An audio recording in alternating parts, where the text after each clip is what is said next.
P academy group के सभी सदस्यों का मैं स्वागत करती हूँ। इससे पूर्व वीडियो में मैंने लघु सिद्धांत कौमुदी के अंतर्गत आने वाले अच संधि प्रकरण के अंतर्गत वृद्धि संधि की व्याख्या, कुछ सूत्रों की व्याख्या प्रस्तुत की थी। आज मैं वृद्धि संधि के अंतर्गत आने वाले शेष सूत्रों की व्याख्या प्रस्तुत कर रही हूँ। तो पहला सूत्र है उपसर्ग संज्ञा सूत्र। उपसर्गा क्रिया योगे प्रादयः क्रिया योगे उपसर्ग संज्ञा स्युः। यह संज्ञा सूत्र है। प्र, परा इत्यादि 22 प्रादि कहे जाते हैं, जिनकी क्रिया के योग में उपसर्ग संज्ञा होती है। ये प्रादि निम्न हैं: प्र, परा, अप, सम, अनु, अव, निस, निर, दुस, दुर, वी, आंग, नी, अघि, अपि, अधि, सु, उत, अभि, प्रति, परि, उप। इनमें से जब किसी का योग क्रिया के साथ अथवा धातु के साथ होता है तो वह उपसर्ग कहलाता है। सूत्र का स्पष्ट अर्थ समझने के लिए प्रादयः की अनुवृत्ति करनी होगी, तब सूत्र का स्पष्ट अर्थ होगा। क्रिया के योग में प्रादि उपसर्ग संज्ञक होते हैं। उदाहरण के लिए प्र प्लस एधते, उप प्लस एधते इत्यादि। यहाँ प्र और उप का योग क्रिया एधते के साथ हुआ है, तो यहाँ प्र और उप की उपसर्ग संज्ञा होगी। चूँकि आगे आने वाले सूत्र उपसर्गादृति धातु विधि, इस विधि सूत्र में उपसर्ग और धातु ये दो शब्द आए हैं। तो इसलिए उपसर्ग और धातु किसे कहते हैं उसका ज्ञान परम आवश्यक था। इसलिए यहाँ पे इस सूत्र द्वारा उपसर्ग संज्ञा किसकी हुई ये बताया गया है, और अगले सूत्र में धातु किसे कहते हैं ये बताया गया है। तो दूसरा इसके बाद का सूत्र है भुवादयो धातवः। क्रियावाचिनो भुवादयो धातु संज्ञा सुयु। क्रियावाचक भू आदि की धातु संज्ञा हो। धातु पाठ का प्रथम धातु, चूँकि धातु पाठ का प्रथम धातु भू है, इसलिए यहाँ भू आदि कहा गया है। भू, पठ, गम इत्यादि अनेक धातु हैं, तो इनकी शुरुआत भू से होती है, इसलिए यहाँ पे भुवादयो धातु कहा गया है। इसके बाद आता है सूत्र उपसर्गादृति धातौ। अवर्णान्तु उपसर्गात् व अवर्णान्ताद् उपसर्गात् ऋकारादौ धातौ परे वृद्धिरेकादेशः स्यात्। इसका उदाहरण है प्रार्थछति। अर्थ है अवर्णांत, मतलब सूत्र का अर्थ है अवर्णांत उपसर्ग से परे ऋकारादि धातु हो तो पूर्व और पर के स्थान पर वृद्धि एकादेश हो। यह विधि सूत्र है। ये विधान करता है, विधि सूत्र है। उपसर्ग से ह्रस्व ऋकार आदि धातु परे होने पर पूर्व पर के स्थान पर वृद्धि एकादेश हो। सूत्र का स्पष्टीकरण इस प्रकार होता है: वृद्धि रेचि से वृद्धि की, आद गुण से आद की, और एकः पूर्व परियोह ये अधिकार सूत्र है। इसकी अनुवृत्ति करने से सूत्र का भावार्थ स्पष्ट होगा। और उरण रप्रह की सहायता से वृद्धि आर, री को आर हो जाता है, री के स्थान पे आर हो जाता, जैसे प्र प्लस ऋक्षति, प्र आर क्षति प्रार क्षति, ऐसा रूप बना। यह सूत्र आद गुण से प्राप्त गुण का अपवाद है। इसी का अन्य उदाहरण है उप प्लस ऋक्षति। उप उपसर्ग के बाद ऋक्षति, मतलब ऐसा धातु है जो रीकार से जिसका शुरू हुआ है, तो इसका उप का अ और री मिलके फिर आर होगा उरण रप्रह से, उप तो आर होके उपार क्षति। इसका अर्थ होता है समीप पहुंचता है। इसी प्रकार प्र प्लस हरिच्छन्न, इसका अर्थ होता है अधिक चलता हुआ। इसका रूप बनता है प्रार्थन से उपरिच्छन, उपाच्छन, समीप पहुंचता हुआ। अब अग्रसर होते हैं अगले सूत्र पर, जो है एंगी पर रूपम। अर्थ है अवर्णांत उपसर्ग से परे इंग धातु हो तो पूर्व और पर के स्थान पर रूप एकादेश हो। पर रूप का अर्थ है आगे वाले वर्ण का जैसा रूप है वैसा ही हो जाना। पूर्व रूप और उसके बाद होता है पर रूप। तो संधि में दो पद होते हैं, एक पूर्व पद एक उत्तर पद। तो पूर्व पद का जो अंतिम वर्ण होता है और उत्तर पद के पहले वर्ण से दोनों की संधि होती है। तो पर रूप जैसा है वैसा ही हो जाना पर रूप कहलाता है। सूत्र का स्पष्ट अर्थ जानने के लिए आद गुण से आद की, उपसर्गादृति धातु से उपसर्गात और धातु की अनुवृत्ति करनी होगी तथा एक पूर्व परियो इस अधिकार सूत्र की भी अनुवृत्ति करनी होगी।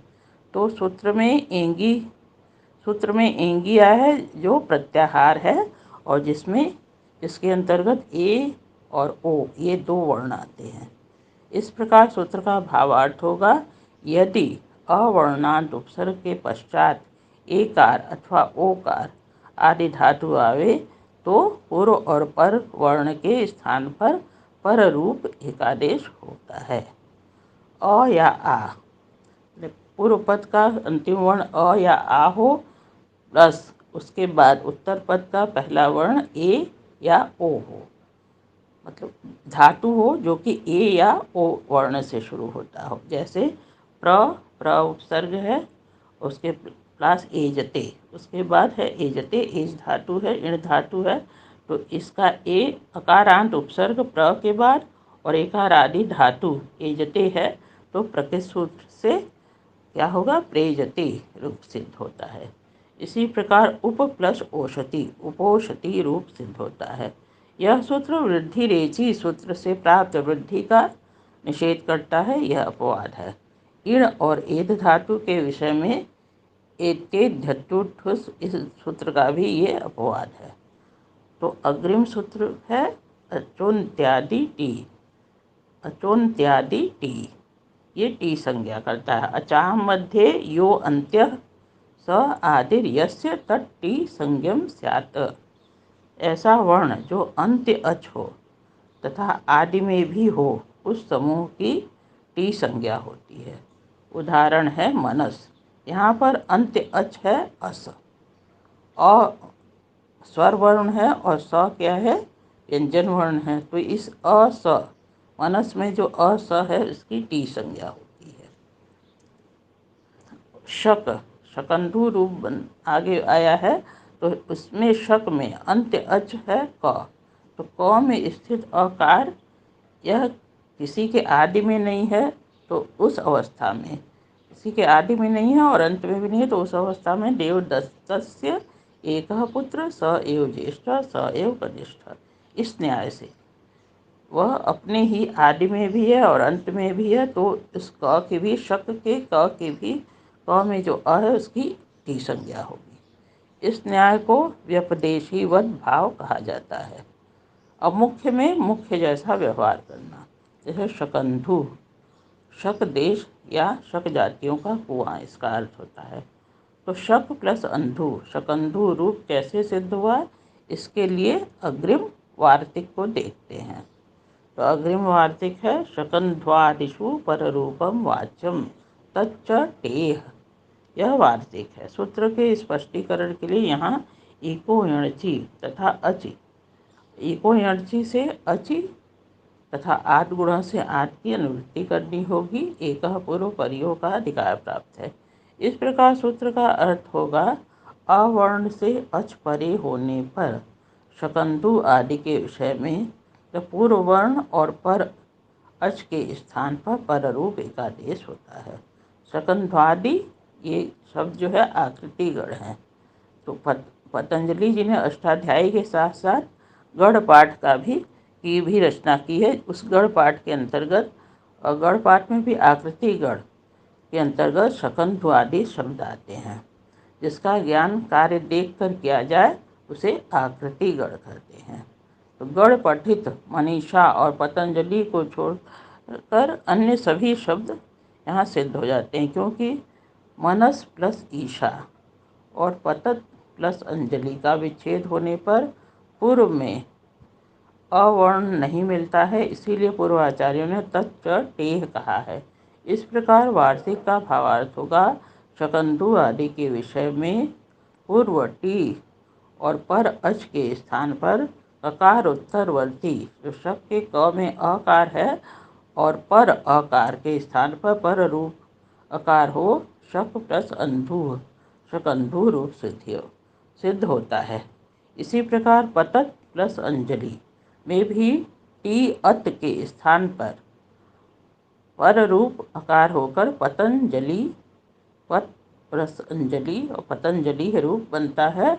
और मनस प्लस ईशा यहाँ भी टी संज्ञक अस के स्थान पर रूप ईकार होकर, मतलब अस जो है पर रूप हो जाता है, ई में समाहित हो जाता है, इसलिए इसका रूप बनता है मन प्लस ईशा मनीषा रूप से होता है।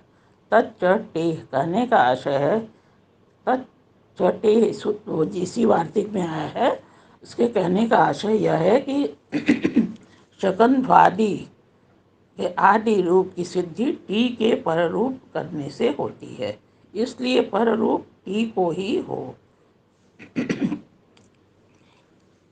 यहाँ अकह सवर्णे दीर्घ आगे का सूत्र है।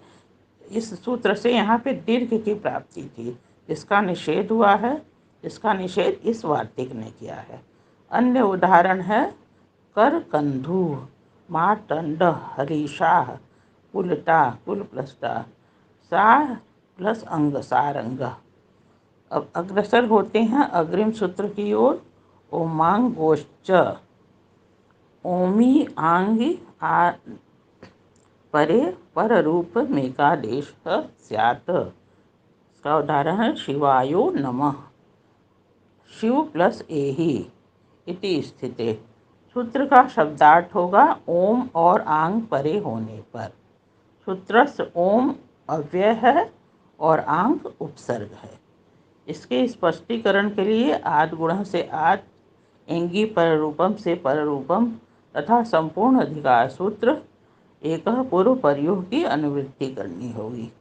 तो इस सूत्र का अर्थ पूरा भावार्थ होगा अ या आ से परे ओम तथा आंग हो तो दोनों के स्थान पर रूप एकादेश होता है। उदाहरण है शिवाय ओम नमः, शिवायोम नमः। इसका रूप बनेगा शिवायोम नमः। यहाँ यकार उत्तरवर्ती शिवाय में जो यकार है, यकार में जो अ है वो अकार के बाद ओम आया है, अतः पूर्व और पर दोनों के स्थान पे पर रूप एकादेश होकर शिवायो नमः, शिवायोम नमः रूप सिद्ध हुआ। आंग परे होने का उदाहरण और भी है शिव प्लस आंग प्लस इही। यहाँ भी प्रकृत सूत्र से पर रूप एकादेश प्राप्त है। इसके साथ ही यहाँ दीर्घ और गुण का भी आदेश प्राप्त है। तो गुण आदेश अंतरंग कहलाता है और दीर्घ और पर रूप आदेश बहिरंग कहलाता है। तो ये ऐसा कहा जाता है कि बहिरंग आदेश का यहाँ आदेश होगा। शिव आ प्लस इही में आ उपसर्ग है, आंग उपसर्ग आता है ना, तो ये यहाँ पे आंग उपसर्ग है। आ जो है आंग उपसर्ग है तथा इही धातु है, अतः आ का ई के स्थान पर होने वाला गुण आदेश अंतरंग होता है। दीर्घ और पर रूप एक आदेश बहिरंग होता है। तो शिव एही रूप बनाए। अब यहाँ सवर्ण परे नहीं होने से दीर्घ आदेश नहीं हो सकता और आंग परे न होने पर प्रकृत सूत्र से पर रूप एक आदेश भी प्राप्त नहीं होता। इस स्थिति में आगे सूत्र है अंतादिवत च यो अयम एकादेश स पूर्वस्यांतवत परस्यादिवत शिवेहि। यह अतिदेश सूत्र है। यह अतिदेश सूत्र है जिस सूत्र से समता के आधार पर कार्य होता है उसे अतिदेश सूत्र कहते हैं। सूत्र का शब्दार्थ है, पहले इसमें च आया है अंत में, फिर है अंत और आदि। अंत और आदि के समान होता है। सूत्र के स्पष्टीकरण के लिए अधिकार सूत्र एक पूर्व प्रयोग की अनुवृत्ति करनी होती है। यथा संख्यम अनुदेश, इस परिभाषा सूत्र से अंत का अन्वय पूर्व से और आदि का अन्वय पर से होता है। इस प्रकार सूत्र का स्पष्ट अर्थ है, एकादेश पूर्व वर्ण के अंत के समान और परवर्ती वर्ण के आदि के समान होता है। तो शिव एहि रूप बनने पर प्रकृत सूत्र से एहि के ए को अकार मानकर, क्योंकि यहाँ पे आंग शिव आंग में ये आंग उपसर्ग भी जुड़ा है, इसलिए उसको वहाँ नहीं दिख रहा है, लेकिन उसको माना जाएगा। तो शिव एहि में जो आंग आया है आ के समान होगा, अर्थात जो कार्य आंग के रहने पर हो सकते हैं वे कार्य इस ए के रहने पर भी होगा। तो उमांगोश्च सूत्र से आंग परे होने पर रूप एकादेश का विधान हुआ है। अब इस प्रकृत सूत्र से उमांगोश्च सूत्र से की सहायता से यहाँ एकादेश ए परे होने पर भी वही कार्य होगा जो आंग परे रहने पर का। तो शिव एहि, इसका अर्थ होता है शिव जी आहो, आओ। कृष्ण ही, कृष्ण आओ। उप प्लस एहि, जैसे उपेहि, समीप आओ, इससे रूप बना। इस प्रकार मैंने वृद्धि संधि के अंतर्गत आने वाले सभी सूत्रों की व्याख्या पूर्ण की। आशा है आपको समझ में आया होगा। शेष अब आगे मैं अकः सवर्णे दीर्घ सूत्र की व्याख्या प्रस्तुत करूंगी अगले वीडियो में। तब तक के लिए नमस्कार।